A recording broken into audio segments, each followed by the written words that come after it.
We're really happy to see you here. I'm Brad Phillis. I am part of the K-12 committee for the Medieval Academy. We're sponsoring this webinar. We're really pleased that you all have chosen to join us this morning on a Friday morning in February, which, at least where I am, is quite dreary, to hear about art history and K-12 education. So just so that you have a sense of the trajectory of the webinar, Diane, who's our speaker, is going to speak for somewhere between 30 and 35 minutes, which will give us lots of time at the end for Q&A. So I hope you all have lots of questions. And I will introduce her now and then let her take it away. So Diane Reilly is Provost Professor of Art History at Indiana University. She's published a number of important articles and books, some of which I know that some of you know. And they explore the intersection of Reform and art in the Archdiocese of Reims and Cistercian art and practice in the 12th century. And her most recent monograph is The Cistercian Reform and the Art of the Book in 12th Century France. She's currently working on a handbook for understanding liturgical manuscripts, which I need desperately, and I assume some of the rest of you will as well. And Diane's an accomplished teacher. She teaches a range of courses, including Romanesque and Gothic art and architecture, and courses that explore the interplay between manuscripts, art, liturgy, and religious practice. She's won multiple trustees awards for teaching at IU on the strength of this work, and her talk today, which builds on some of it, is entitled Teaching Medieval Art in a Secondary School Context, a case study using Chartres Cathedral. Okay, should I take it away? Yeah, take it away. Okay. Thank you very much for inviting me to speak today. I am really grateful to the Medieval Academy and the K through 12 committee for allowing me to speak about my teaching practice, which is not something that I frequently get to do. I mean, I teach a lot, but I don't get to speak about it a lot. So this is really nice for me.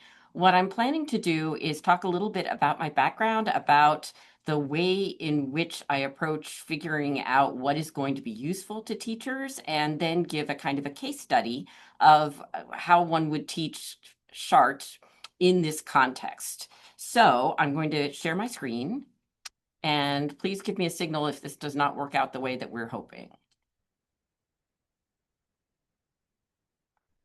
Whoops, and I want to go to there. Okay, are we seeing full screen? All right, so this is me. My talk today is Teaching Medieval Art in a Secondary School Context, a case study using Chartres Cathedral. And I'll start by saying I've been a faculty member at Indiana University in Bloomington since 1998. We have a school of education here. So in that time, I've taught thousands of students, of course, and some of whom have definitely gone on to be primary and secondary school teachers. In addition, some of our former MA students now teach in public and private schools. So as with most of us, I'm sure pretty much everyone who's listening or watching right now, I know that my teaching at least indirectly impacts what happens in a K through 12 classroom. In addition, since 2009, I've worked in the advanced placement and dual credit arena. That came almost by accident, but it was a really fruitful pursuit for me. So for 8 years, I was a consultant for the College Board on its redevelopment of the AP Art History exam, and I worked on the test development committee as well as a number of other committees. So it's a little known fact that 25,000 students a year take the AP Art History exam. It's, I mean, in the scale of AP, that's pretty small, but for art historians, this is great. I mean, AP is a somewhat controversial program in the humanities and social science fields and on college campuses, both because of what's taught in those courses and because of the potential for AP credit to siphon off campus credit. But as an art historian with some awareness of the AP Art History curriculum before the revision, I felt it was important that the AP Art History course be revised to reflect the new global nature of our field and to lose its reputation as both boring and impossibly difficult. Since that actively drove students away from art history, which is obviously the opposite of what we want. Revising the curriculum also drives changes in the textbook industry and in the creation of online resources. So what's in an AP curriculum it impacts also what we have access to on a college campus. More recently, I developed a dual credit 1-semester global art history course drawing tangentially on the AP monument set. And this is now taught in high schools around the state of Indiana. The dual credit program of Indiana, interestingly, also has an impact in Illinois because we have so many students who come from Illinois that sometimes these courses are taught in Illinois high schools. Again, well, of course, we worry about credits lost to high school classes. In the field of art history, we're more worried that students don't even know that we exist. Every student we can get into an art history high school class, who then goes on to enroll in college, could potentially enroll in more art history because they found it fun or interesting, at least if it's taught well. The same is true when art history is introduced in other kinds of courses, such as social studies courses like world history and civilization, hence why I'm here today. For students who don't go on to college, these should not be ignored. This is their only opportunity to learn how to interpret their visual environment in an historically informed way. So I've worked with teachers on both of these committees and at the AP test reading, and I'm now training teachers to teach our dual credit class and in the graduate courses that they take so that they can get the credential necessary to teach dual credit. I love working with them. These are your former students, and they are just as engaged and excited as they were when they were in your classrooms. In Indiana as well, the state pays for teachers to get the graduate credential necessary to teach a dual credit course, which brings significant upsides for them professionally. So the credential that's necessary is that to teach a dual credit course in an Indiana high school classroom, the teachers need to have a master's degree with 18 graduate credit hours in the discipline in which they are teaching. So that's great for us, and it's great for them. If you want to have an impact in what is taught in a high school classroom, one way to do that is to get involved in the dual credit program in your state, because then you will have direct access to the teachers and what they're teaching. So the programs I've just described are art history work, and they're directed at 9 to 12 students who want to earn college credit. Today, I will instead be talking about the standard 9 through 12 classroom and social studies and history rather than art history. As you can imagine, there are no state standards or mandated curricula for the teaching of art history. It's just too small a field. I'm especially interested in making art history part of this conversation because dealing with the visual and material world often makes pedagogical concepts more compelling. And it introduces students to the visual world around them, which has the important side effect of enriching their lives. I mean, you just enjoy understanding what you see around you, even as you walk down the street. And sometimes, until you have the words to describe it, you don't actually know what you're seeing. So today I'm going to be relying on the excellent work of Professor Brad Phillis, our moderator, who is a faculty member at Appalachian State University, to compile state standards where they exist. I first saw him present his research on this at a K through 12 committee sponsored session at the Medieval Academy last year, and I'm definitely looking forward to seeing more. He very kindly shared his research with me. State standards, as he emphasized, are inconsistent, and the suggested curricula that often accompany them are extremely scattershot. They go from no recommendations whatsoever to a long list of names and terms that are supposed to be covered, many of them of questionable accuracy, as he made very plain. Most of the time, these curricula are not mandated, but as he emphasized, teachers nonetheless feel beholden to them. They're used as guideposts, so it's worth paying attention to them when we make suggestions for lesson plans. At the same time, since we don't know where the students we're teaching might someday be teachers themselves, it's kind of hard to plan on their behalf. I can't make up a lesson plan that's going to be applicable to every state in the country. So I'll just do the best to make them relevant to places near me. As Brad pointed out last year, in states where curricula are defined, the Magna Carta appears very frequently, even when there is nothing else that pertains to the Middle Ages. It's kind of an interesting fixation. States that offer more detail often include terms like feudalism or serfs or Roman Catholic or just Catholic Church or guilds. Of course, we can spend some time debating the accuracy of these terms and whether these are things that should be taught in a high school classroom. And advocacy by professional historians and art historians may have some impact, also becoming involved in dual credit, perhaps. But that's not my project for today. I'm going to work with the standards as they exist right now. Many of them have recently been revised, and that's a project that's not going to be redone every year. So, since I'm teaching students from my home state of Indiana, as well as a large number of students from Illinois, let's look at those two examples. So these are the Indiana state standards. They have what you might call a content-based approach. So you can see the list of lots of names and places. Like many, they list a grab bag of historical periods, events, concepts. I have no idea where some of these things came from, but some of them are more obvious. So relevant for us might be WH 3.4, explain the role of Christianity as a unifying force in medieval Europe. We can also see that in WH 4.3, there's that eye-rolling in reference to the decline of the European medieval period. I'll just move right along. The Illinois standards.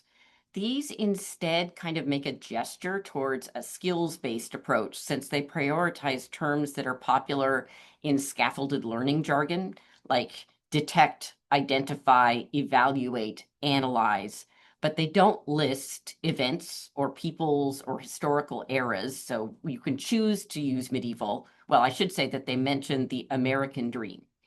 That's it. So we can choose to explore these concepts or these skills using the Middle Ages. This, depending on how big your screen is, this might be really, really small script. So I'm going to point to SS 9 through 12. So the right-hand column, H2, this one might be useful. Analyze change and continuity across historical eras and identify what perspectives have typically influenced how historical eras are constructed. So that's a skill we can all appreciate. H.4, analyze how people and institutions interacted with societal challenges. That's a little bit amorphous, but we can still work with it. And H.11, analyze primary and secondary historical sources from multiple vantage points and explain dominant narratives and counter-narratives of historical events. As we'll see when we're dealing with the Middle Ages, it's a lot easier to do the dominant narratives than the counter narratives, but even pointing out what is a dominant narrative is a step in the right direction. So instead of debating whether Christianity really was a unifying force in medieval Europe, I'd like to introduce related or related enough concepts in ways that we can probably accept but still satisfy these standards, and at the same time expose students to a beautiful and teachable visual monument. In choosing which art historical monuments might be useful in a secondary classroom, it's really important to survey what resources are easily available to teachers. Almost none of them will have access to an academic library, or for that matter, time to go to one. The teachers I'm teaching right now have as many as 8 or 9 preps in as many different subjects. They are super busy. That they're taking graduate courses to fulfill a credential, I find amazing. Right now I'm teaching one, and they're doing this at the end of the day, some of them after starting teaching at 7 a.m. Therefore, all the resources I'm going to recommend are digital and accessible from a teacher's school or home computer, with the exception of one, and I'll talk specifically about that. For art history, there are a few great online resources. Of course, we all know about the Medieval Academy's medieval digital resources. This is a great resource, especially for researchers. But its search interface is probably a little too complex for teachers with limited time As you see, they have to know what geopolitical region, original language, type of digital resource, etc. they're looking for. I mean, they could put in a search term, but in that case, they're likely going to get a return that's so scattershot that they would waste time trying to wade through it. The Medieval Worlds K through 12 Learning Resources site is a work in progress and doesn't yet have anything that will help us in this case, though it may someday. So I'm going to move directly on to the International Center of Medieval Art, which has a page that aggregates digital resources, including medieval databases on, or databases, not medieval databases, databases on medieval architecture, medieval art, medieval manuscripts, and other digital projects. Again, you have to do some wading through this. You kind of have to know what you're looking for, right? If you look at the page, you might be overwhelmed with what's there, but it will lead you to some of the following resources that are really useful. So basically, I've done this for you. The Heilbronn Timeline of Art. So this was developed by the Metropolitan Museum of Art. It has more essays all the time. They are written to address time periods, specific types or genres of artwork, specific iconographic themes, the way in which this art was used, so the function of artwork. Because they were written by the curatorial staff at the Metropolitan Museum, they're focused on the objects that are in that collection. So if you want to find out something about ivories, the world is your oyster in terms of the Heilbronn Timeline of Art. If you want to find out something about medieval architecture, not so much, because they don't have that in their collection. They do have stained glass, so that can be helpful. But Chartres Cathedral is not in it.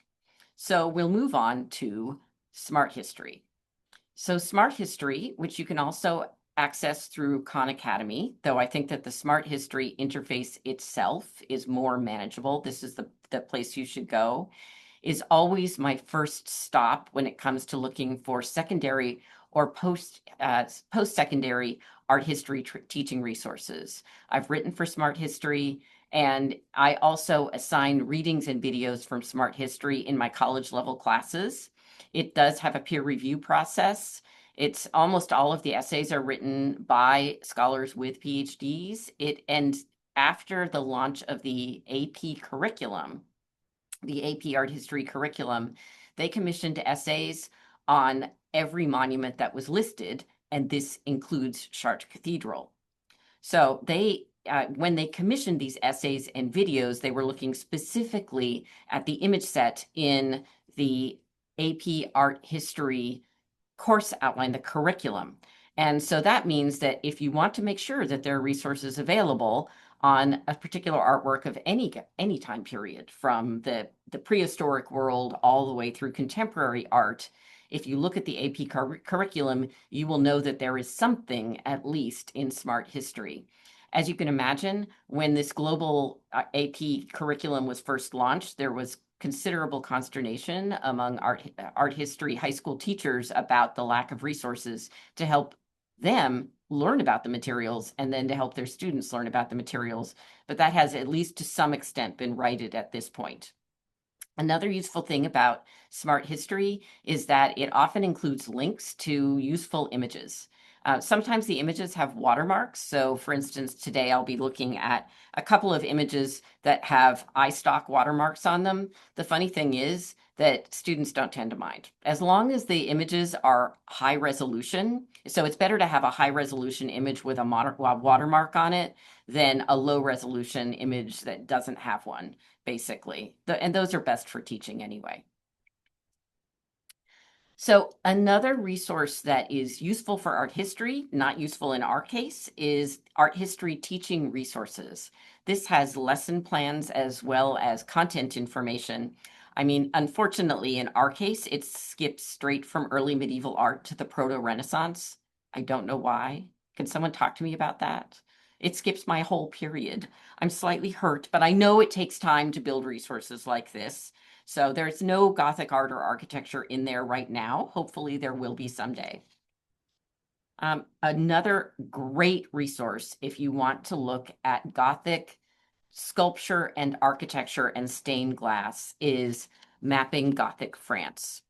I think that this should actually be called Mapping Gothic France and England because it covers France and England. It's a project that is based or was based, I think it has wrapped now, at Columbia University, and it was conceptualized by Stephen Murray and the late Andrew Tallon. And they sent students and other scholars out all over France and England to photograph and document the artwork that was out there. And it's just a great site. So you go to the entry for Chartres. Actually, there's more than one church there. And you can see the cathedral. The little arrows that you can see on the screen here indicate directions of photographs. So, and you can see all of the other kinds of information that is available through this interface. So an example is you can also just scroll through an image of pictures. You don't have to, or a list of pictures. You don't have to know exactly what you're looking for. But this is one that popped up when I was looking for examples of stained glass. And this is a perfectly good high resolution image that shows workers, laborers at work in a cathedral context depicted in the glass at Chartres. So this is going to be useful to us. Okay, so to circle back to the expectations that are listed on the Illinois state standards, it will be helpful to have access to some texts so that we can talk about dominant perspectives. For that, I will go to a source that probably a lot of you are familiar with, and that is the Fordham Medieval Sourcebook. So this one has several useful texts related to legal disputes between the cathedral chapter of Chartres and the surrounding community that coincide with when the building project was taking place and when the stained glass was being installed. So this is a great intersection. We can see here a document from the dominant perspective of the riot of 1210 that happened right around the time when a lot of the stained glass, like the stained glass panel we were just looking at, was being installed. And then another one of 3 disputes involving the cathedral chapter of Notre Dame of Chartres from a little bit after that. And these even include some of the keywords like serfs that are included in some of the state standards that are surveyed in Brad's work. So that's awesome. A slightly more difficult resource to access is this article from the New York Times in 2017 by Benjamin Ram. This is a great article for starting discussion about the restoration of the structure and the artworks. On my campus, we have a campus subscription to the New York Times, and so I can get this article, I can direct students to the article, or I can download it as a PDF. Not every high school has access to this. So if this were something that you wanted to incorporate into a college level teaching lesson plan, the thing to do would be to download this as a PDF and make it available to students to take away with them, because they might, when they end up in a high school classroom, if you want them to share this with their students, they might not be able to give them access to the link as I have done down below. But it's definitely worth that effort because this is so useful as a talking point.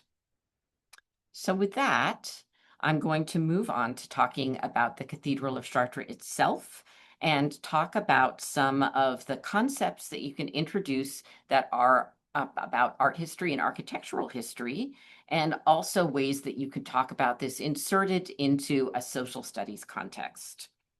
So to do that, I'm going to be presenting material that is very heavily indebted to other scholars. My own work is not on the sculpture or architecture or stained glass of the Gothic period, so this is not my original work.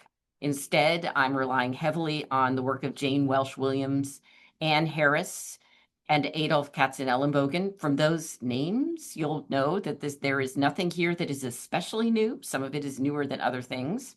I'll also use the historical work of Georges Duby, also a kind of eminence grise, so that's nothing new, but really useful for setting a discussion.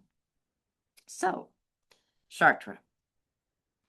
is in the agricultural heartland, as you can see here on the map, with right there in the middle. I love this map. It is so useful.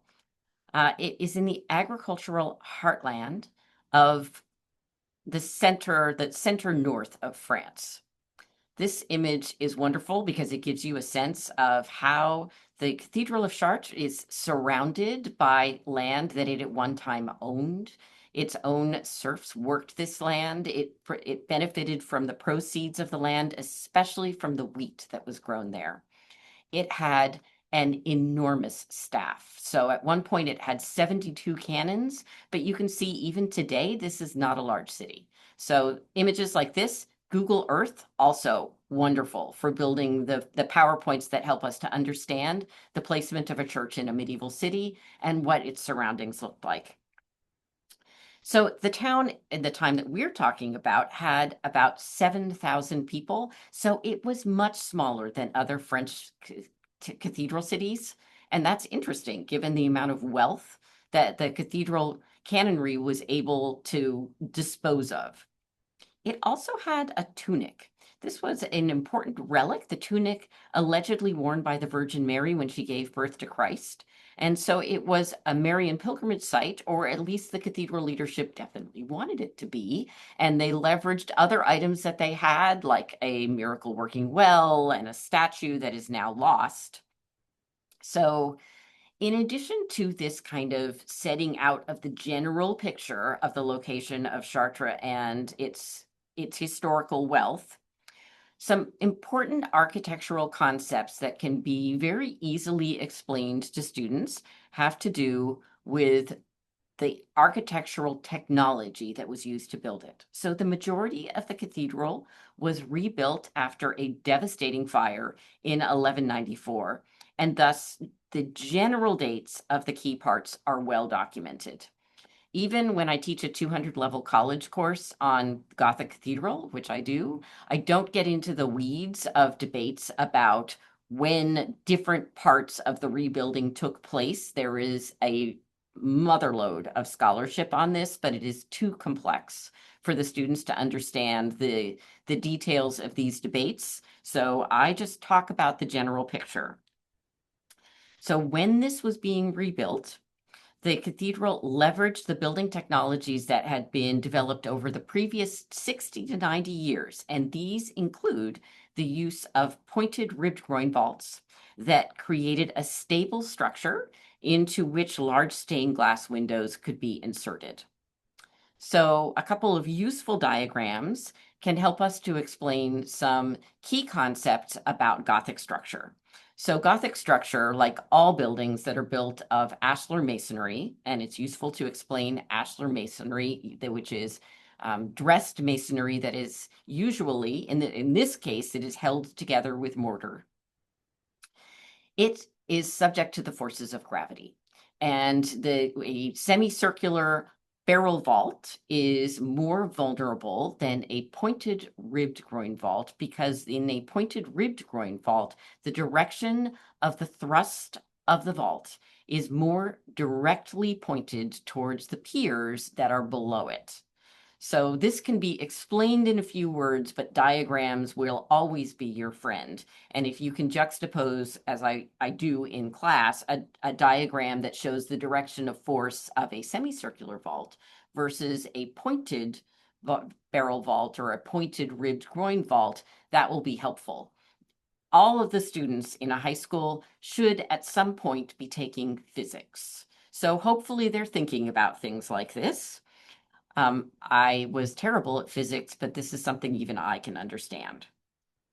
Another important concept for them to know is that of buttressing.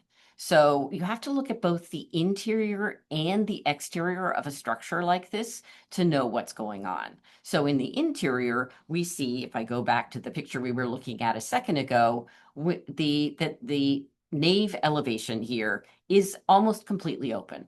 We have these giant arches of the arcade. We have sets of 4 arches in what's called the triforium. And above that, we have 2 big arched openings in the clerestory level that have glass set into them. And obviously, none of those empty spaces, and we would include the stained glass openings as empty spaces, can provide any kind of support. So what the architects have done here is to move the stone superstructure to the exterior of the building. So if you're standing outside, you'll see it. But if you're standing inside, you'll experience the illusion that there is nothing holding this up, that those very substantial pointed ribbed groin vaults are floating over you on a sea of stained glass. But in reality, these flying buttresses are providing, and some architectural historians will argue, too much an overload of support on the exterior. And this is where you can also talk about things like, or ask the students to say, what would cause a structure like this to be compromised? Land settlement. So the foundation settles, wind, storms, whatever causes a force against the exterior of the building. You can even talk about buildings built today, like there's some examples in New York City of buildings that are wavering in the wind, and those are reinforced steel structures. This can't waver. It must remain static. So those are interesting things to talk about. Depending on the student, they'll be more interested in architectural technology or aesthetics. If you come at it from multiple angles, you'll get them to perk up at one moment or another. I can tell which half of the class is really interested in building technology and which couldn't care less. So another point to make is that we don't know who built this. So until the late Middle Ages, architects and masons workshops were anonymous. And that's an interesting thing in itself. No one was recorded building this, even though we know that the people who built it were very skilled and others appreciated their work. So that is a symptomatic of an attitude in the Middle Ages. So some visual concepts. The sculpture and stained glass programs were carried out between around the 1140s and the 1240s, and they use many medieval conventions, including showing cycles of stories that would have been well known to the viewer, or people who they could have recognized, like the people standing in these big stained glass lancets, because they're identified with coats of arms or attributes, or someone could have stood around and told them who they were. So these are easy to interpret. The goal of the artist or whoever paid them to do this work was to show that everything in the world came from God. So this is a very unified program. It was installed over the course of 140 or 100, okay, 100 to 120 years, but it had the same theme or related expressions of the same theme over time. We can see that if we look at the facade, which was built around, or the lower part of the facade, built around 1145, and stained glass windows that were added later. So we're looking at what's known as the royal facade, and this royal portal is fairly well dated to around 1145. And what we see here is a very complex series of images. So at first glance, this doesn't look that complex. And so we need to make sure that we get away from the trope of this was a Bible for the poor. Yes, the poor could have looked at this and immediately recognized that what we're seeing in, say, this tympanum, starting in the lower left-hand side, is the Annunciation to the Virgin Mary, and then the Visitation, and then the Nativity with the baby Jesus being left to air dry on top of an historically inappropriate bed. And then we've got the Annunciation to the shepherds and the presentation in the temple. And then up above, we have something that is ahistorical. And this is what ties this program together. So here we have the Virgin Mary shown enthroned. She is a queen because she has a crown on her head. She's a queen because she's sitting on a throne, but she is also known as the throne of wisdom. So this convention shows us the Virgin Mary represented symbolically as the throne of wisdom incarnate, which is Jesus. So today they're so battered that it's hard to make out who these people are, but it would have been obvious to people at that time. And the full meaning of this only becomes clear if we look at what's happening in the archivolts that are ringing this. So the archivolts have a bunch of personifications or embodiments of the liberal arts and sciences. So here, for instance, we have music and grammar, and below that, we have the representations of those in the form of scholars, Pythagoras and Aelius Donatus, a grammarian. So important to know that these two were staples of the cathedral school curriculum. So here's where we can talk about things that also appear in some state standards, like the medieval university, the origins of the medieval university in the cathedral schools, and the ideas of the liberal arts as something that were taught in these cathedral schools and were considered to be part of a universe of knowledge that came from God.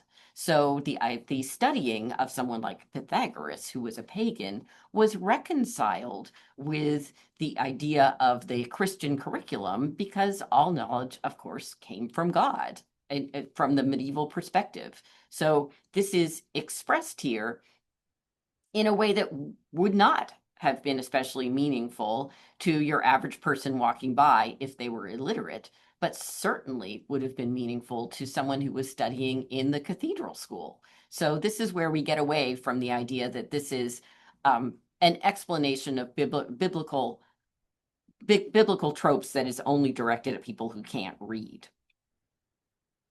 So then if we move on to the other tympana that we see, so this is the one on the opposite side, we have the ascension of Jesus. He's being taken up into heaven at the end of his 40 days of walking around after his return, after the resurrection. Below that we have his followers being told the good news by a series of angels, and once again we turn to the archivolts to see the interpretive picture here.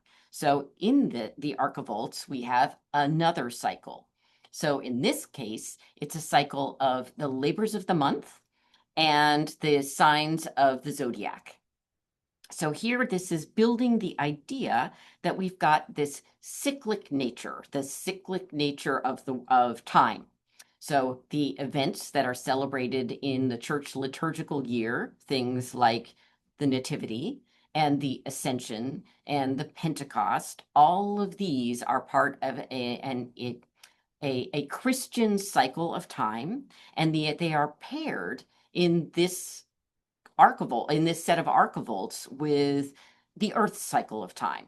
So again, all of this comes from God. This creates this Christian universe where all of this is aligned, including the originally pagan zodiac signs. It always surprises students to see these because they can tell that the zodiac signs aren't supposed to have anything to do with Christianity, and yet here they are. So this idea of depicting people working in the fields, we've got someone harvesting wheat, we've got someone shaking nuts from trees.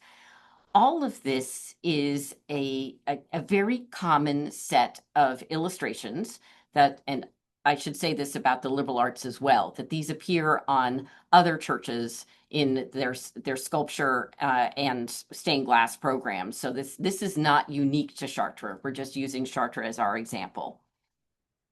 So these things may look like depictions of real life, but another visual concept that it's really important to get across to the students is that art, especially in the Middle Ages, is almost never a direct depiction of real life. Artists almost never simply showed what they saw.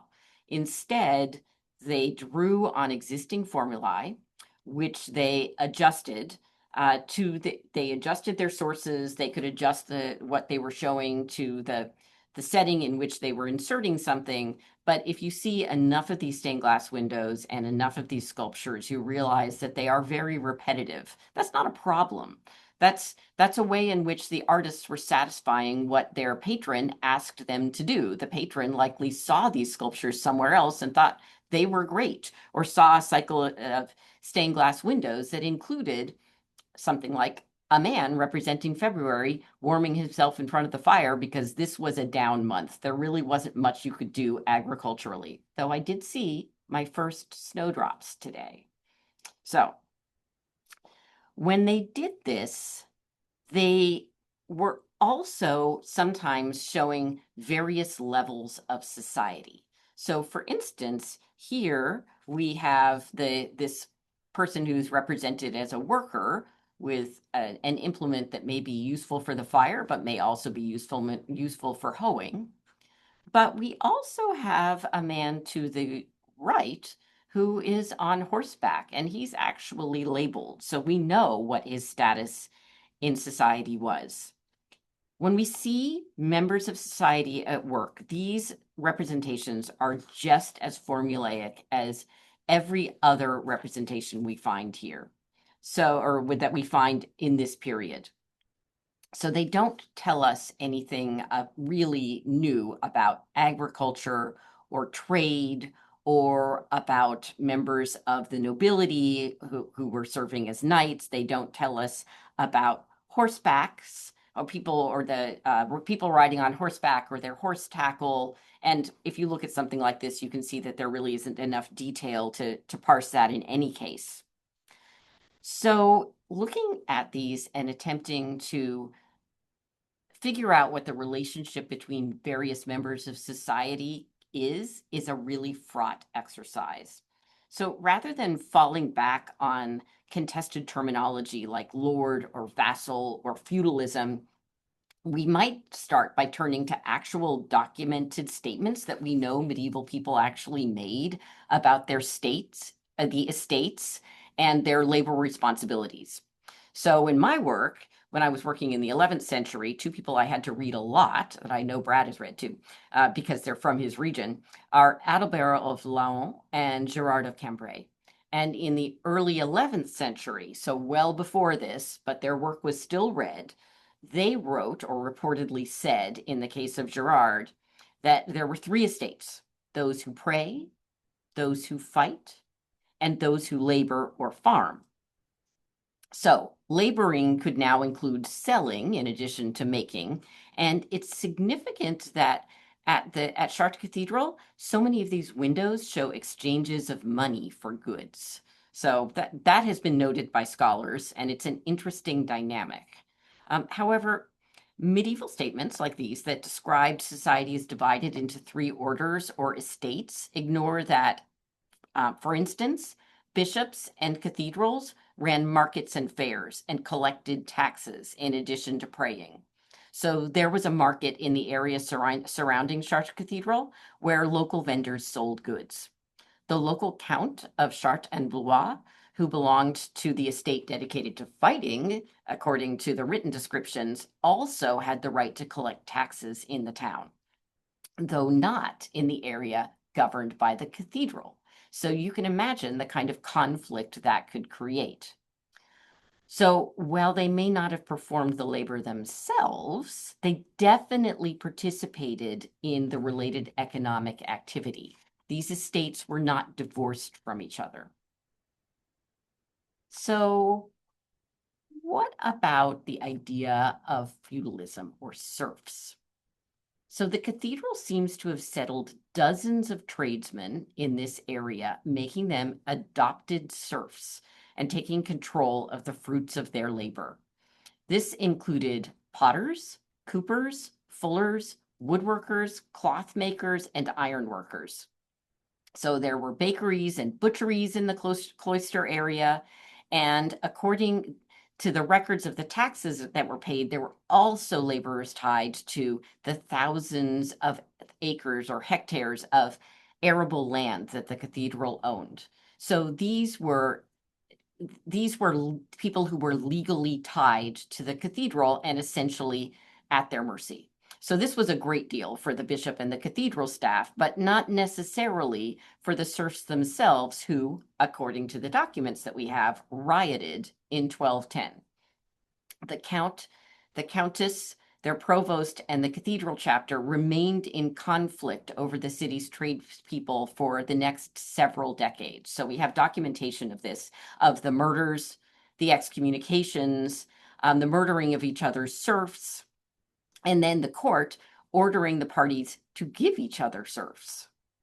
So the traffic in serfs is a really interesting thing to discuss.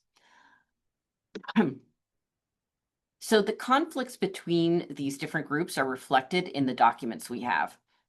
But of course, they only provide, in the terms of the Illinois standards, the dominant narrative, which also documents how people and institutions interacted with societal change. So that's another one of those standards that we can address. As the market economy grew and more people were involved with it, they had more reasons for conflict. This is a good opportunity to talk about both the written primary source documents found, say, in the Fordham Medieval Sourcebook, and the visual ones. So the images of cloister serfs themselves that we see in these stained glass windows show interesting things. They show them at work. They show them exchanging goods for money, money that would then be taken in part in tax by the cathedral. They also show them giving gifts, like we see here, in 2 cases, windows.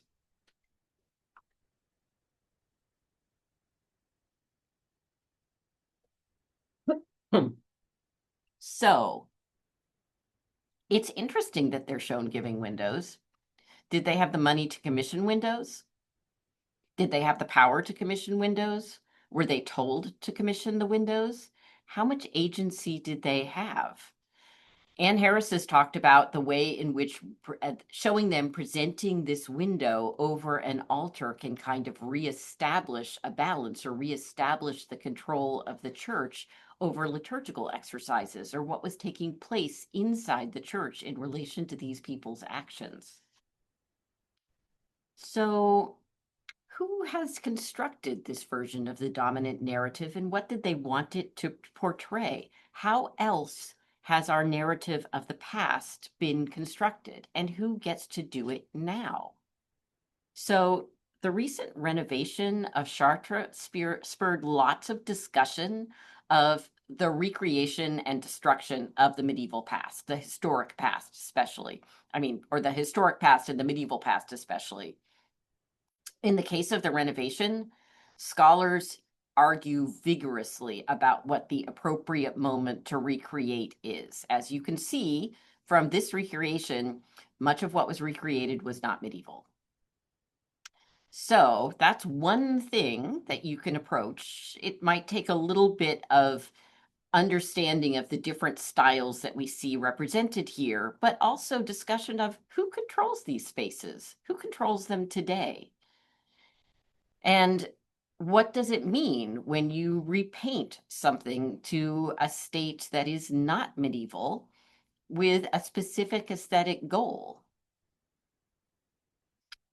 The New York Times article is really important for this because it can provide a good short jumping off point for discussion about who gets to decide what the past looked like, or in the words of the Illinois State Standards, students can identify what perspectives have typically influenced how historical eras are constructive. I found it productive to ask whose values are reflected when a national government agency decides that a devotional statue of the Virgin Mary is going to be rendered white, when previously she and the infant Christ had been black. Whose perspective is this? So teachers are the ones who are best situated to gauge what will work in their own classrooms, what is going to be a productive discussion. But giving them a variety of tools and options will make it possible for them to use art and architecture as a touchstone. And it was only when I could attach art history to its, the history, art history to history, to attach the history to its material remains, that I started to find history really interesting. And I'll bet that there are students in high school classrooms who are the same. All right, thank you. Diane, thank you so much for that. That was excellent. Lots and lots of stuff to chew about. For the folks who are attendees, we have time for questions. We're going to use the Q&A feature in Zoom to take questions, so that should appear on the menu screen at the bottom of your Zoom window. For me, it's right next to the share button. And you can go into Q&A and you can, as I understand it, add your questions there, and I will read them to Diane so that we sort of spare ourselves the need to fiddle with unmuting and things like that. So if you have questions, you're welcome to put them in there and I will read them as they come in.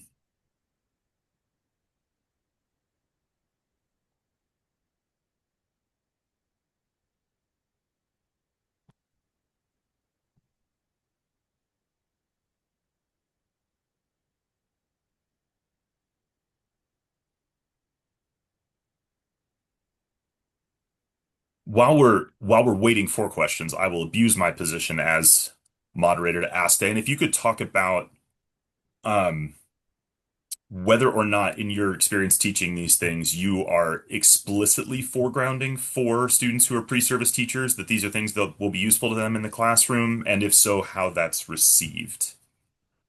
I am not explicitly foregrounding that in the undergraduate classroom. So when I'm teaching my graduate course and I'm teaching currently active teachers, I'm definitely talking about things that will be useful to them because I know what their curriculum is. Um, in the in the undergraduate classroom, I'm more focused on just trying to get people interested and making sure that they are finding the material compelling and memorable, because I think that for me that's the best way to figure out to make sure that they're going to use it moving forward. I should think about it, but when I'm teaching a class that's 80 or 90 students, I would say that I might have 7 or 8 pre-service teachers. So I don't want to be perceived to be tailoring it to one particular group, because I've also got the business students and the biology students, and I've got a whole bunch of constituencies in a classroom. So Okay. James Russell. Oh, can you read these? Do you want me to read I them can to you? read these. What's your Yes. So James preference? Russell says, "Hi, I'm a medievalist teacher teaching dual credit world history to ninth graders in Arizona. Great. That sounds like a really challenging thing and great to do. What groups or opportunities are there to network with other medievalist pre-modernists working in the K through 12 space?" Well, I'd say that the first group, and you might already be a member of this, is the Medieval Academy. So the Medieval Academy welcomes teachers to be members, and there is a specific teacher rate. And I know that the Medieval Academy is looking for people to serve in the K through 12 arena as advisors. Um, but in terms of other networking, another way to do this is that often disciplinary conferences like the AHA conference will have special rates for teachers. I know that the College Art Association has a day that is where they especially want teachers to come. There's programming that is designed for teachers, and I think it is either a nominal or no registration fee. Brad, you might have some other suggestions because you're even more closely related to that. My I guess I would say we're working on it, and we would like to build. I think the K-12 committee would like to build networks of people who are actually in K-12 classrooms, both so that we are actually hearing from K-12 teachers and we're not sort of in our own echo chamber, but also because it gives us opportunities to connect with people who might actually be able to direct the work that we're doing. So, yeah, James, I'm putting a note to you in the chat to ask you to reach out directly, and we'll follow up on this question too. So Candace Barrington asks, have you received feedback from AP teachers? What have you learned? So that is a great question. I'm no longer on the AP committee, but I was on the committee in the years when the new curriculum rolled out and teachers were teaching it for the first time. We received a lot of feedback. We did a lot of feedback sessions before the curriculum was rolled out with both secondary and post-secondary teachers to make sure that the curriculum was aligned with what was going on in a college classroom, but also to get feedback from teachers about what they could do. At the feedback that we received at that point was mostly related to new material. So that people weren't talking about the Middle Ages. that was a known quantity. They were already teaching it, but they were very concerned about the global material. They wanted to teach it, but they were concerned about having sufficient resources and also making sure that students would be able to follow as they went from one culture to another. So you're teaching, when you move from one art historical time period and geographical area to another, you have to teach a whole new set of visual and architectural conventions. So there could be a sense of whiplash as in the course of 1 year, because AP is usually taught over the course of a year. You're constantly moving areas. So that was a significant area of concern for AP teachers. The AP curriculum is supposed to go through a revision every decade to 15 years, and I don't know when the next one will be. The launch of the last curriculum was 2015. If I can interrupt you briefly, Dan, there was a question in the chat rather than in the Q&A, and that's from Michael Weldon, who wants to know if you can talk about the kinds of assessments you use in your classes. So the assessments that I use in my classes and the assessments that are included in the dual credit class, so the 1 semester global art history, include low stakes multiple choice quizzes to keep them on top of the vocabulary, because I find that keeps them going over their notes. It includes what in art history we consider slide ID exams. So when we show them, they have to recognize an image and talk about its importance, talk about what they see. So we're cultivating the craft of visual memorization, which is something most students don't have. You know, they've learned to memorize, but they haven't learned to memorize visuals. And this is an important skill if you want them to have the ability to recognize things around them. And it includes papers, and the papers there, in that class, and what I would recommend for an art history class is one paper that is a visual description, so that they learn to deploy the vocabulary that they've learned, and they learn to describe things in a cohesive and synthetic way, which is a really hard thing to do, you find out. And then I ask them to do a paper that is an historical contextual analysis of an artwork, but it's kind of potted in that most school libraries don't have the kind of resources that will allow them to do a research paper. And so I give them the research materials about a time and genre that I'm not covering in the class. So it could be Dutch still lifes. And I give them reading material about that, and then I direct them to a painting and have them analyze that based on what they've learned. So they learn to apply their knowledge to a visual analysis that interprets style, medium, content, and context. So those are the kinds of assessments that I use. And I do practices of these as I go along, because I realized over time that the things like slide IDs, those are so coded. Students don't know what to do. You have to walk them through a sample exercise before they can do it well, because they can't read your mind about what your expectations are. So Courtney Luckhart says, I have a question regarding the materiality of art, architecture, social studies for art history students. Are there ways that you suggest bringing the physicality into classrooms, i.e. a physics experiment for peers?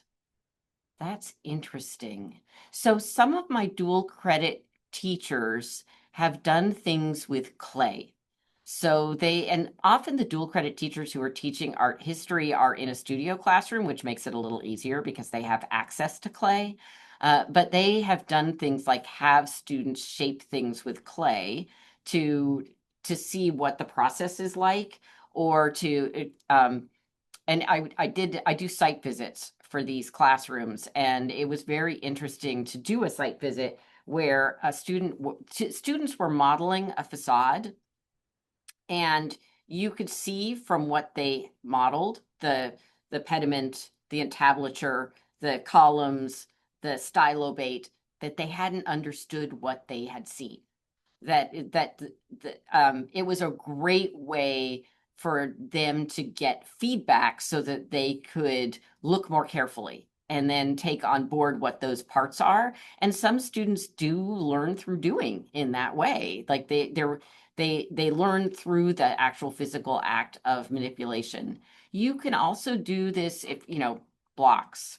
You can use wooden blocks to as a kind of um, a a demonstration of post and lintels versus arches. So that would be another direction you can go. And breaking up as we know, breaking up a class period by having students stop listening to you and looking at your slides and doing something with their hands is a great way to wake them up. So Catherine Evans says, I'm interested in various historical, prehistorical images of swastikas. I noticed in the relics of St. Stephen window, there's a beautiful flower of life with the petals bent, signifying motion and all things cyclic. What else is suggested by this image? I have to admit, I had never noticed that. Okay, I'm going to go back to my share so I can look at this. Let's see.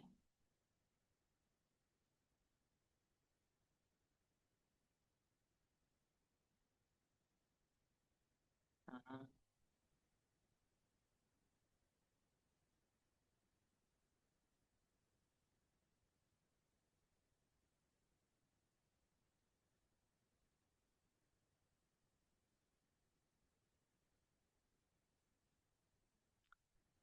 Um, so with this, I think you're talking about this image here. And I don't know what the symbolism of that is. I wouldn't have interpreted that as a swastika unless there's a broader definition of swastika that I don't know. I know that the legs, as you could call them, can move in both directions, and that has a long history. I'm afraid I can't help you with the symbolism of that, though. I'm sorry. I'll have to ponder it a little bit more.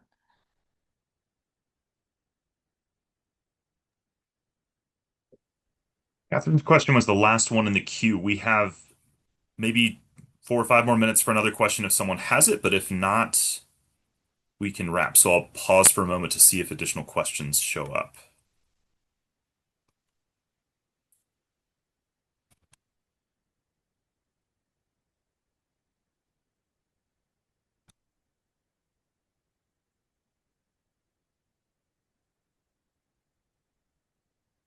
I think one from Stephen Wagner, Diane. Okay, yeah, the Smart History video on Chartres Cathedral explains the left tympanum of the royal portal differently. They say it is Christ before time, and that the bottom register, I think the the remainder of this is cut off. Well, there are multiple ways to interpret all of those images. That's one of the things that makes medieval art, especially Gothic art, so rich. So the image of Jesus hoisted up on a cloth or a sort of a cloudy layer borne by angels is something that we can see in manuscripts starting around the early English period. So that's an established iconography, and I've always understood it as the Ascension, and that's the where it typically falls in an iconographical cycle, but these images are multivalent. And another thing that it's important that I have to emphasize with my students all the time is that they might read one thing in a textbook about dating. They encounter different spellings, they encounter different interpretations, or in smart history, and hear another thing from me, and those can both be right. So this is a useful lesson in itself. So I think that those moments when students bring up those contradictions are definitely teachable.